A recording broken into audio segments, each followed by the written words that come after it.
Hi, and welcome to Geno's Picks. I know you lost all your money last week, but I lost my voice, if it makes you feel any better. Okay, another 1-3 week, and we are at a 38% against the spread. Kind of struggling, but do you follow Daddy on Thursday Night Football? Are you following me on Instagram? Because if you are, you're smiling, because I picked the Falcons again, 7-2, 77% against the spread. So really, 47% on the year, not even including the over-unders we gave you on the AFC East, which by Thanksgiving we will be rolling in dough. So you can't wait to get to the picks. Let's dance. My first pick, your Giants, Joe, are giving 2.5 to the Eagles at MetLife Stadium. Carson Wentz is going to be a great quarterback in the NFL, but maybe crowning him after beating two terrible teams and one unprepared Steelers team was a bit premature. Not to mention, since offensive lineman Lane Johnson's 10-game suspension began 3 weeks ago, he went from completing 2/3 of his passes to a little more than half of them in the first 2 games without him. And not like it matters, but this week he'll also be without this meathead, Josh Huff, who after getting pulled over for driving drunk was also found in possession of, you ready? Weed, a gun, and a box of hollow point bullets. So what did hollow-brained Huff say after that? What professional athlete don't have a gun? Okay.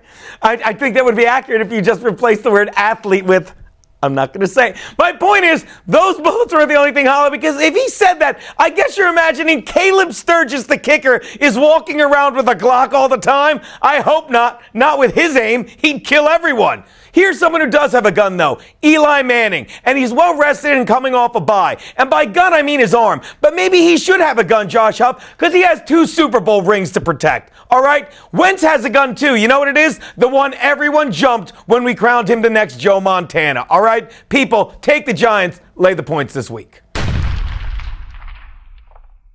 My next pick, the Colts are getting 7 and a hook from the Packers at Lambeau. Yeah, the Colts got smacked around at home last week by the Chiefs, but the Chiefs are a pretty good team. Did you know that they have the best record in the entire league since week 7 of last year, going 15-2 and all without Jamal Charles? That's a deep team. Green Bay, on the other hand, has not been very good over that span. Since week 7 of last year, they're 8-9. And here's the thing, of those 8 wins, only 1 came against the team with the winning record. Still, Aaron Rodgers is feeding Green Bay fans that RELAX line. Screw that. Maybe he should be feeding them this EXLAX line, because if you think he's blowing out the Colts, you're full of shit. Take the Colts and the points. My next pick, the Raiders are giving 1.5 to the Broncos in Oakland. Derek Carr is coming off a monster of a game where he threw, for over 500 yards, but that's only because he had to after his team was penalized for over 200 yards. The last time I saw that many flags, I was going through my Tinder inbox.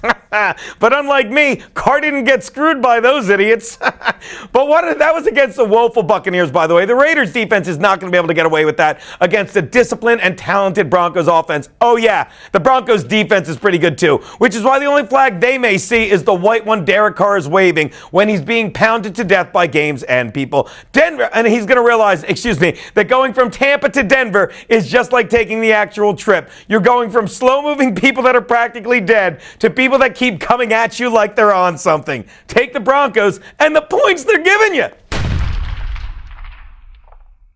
Which brings me to my Double Your Money Monday Night Betters. I like to call it the Seahawks are due. Seahawks giving a TD to the Bills in Seattle. Tyrod Taylor is a very good player, but he can't throw the ball to himself. And Rex Ryan showed something last week that he still has plenty of fat cells left in his brain by even letting LaShawn McCoy on the field in a game he knew he was going to lose and in which he aggravated his hamstring some more. So whether he plays or not, he's hobbling. Oh, and the big news, they signed Percy Harvin out of retirement, which makes sense considering Buffalo is the only team he played on where he didn't attack a teammate. Well, let's hope he attacks a teammate now, because that's the only way Percy Harvin is going to add any punch to this lineup.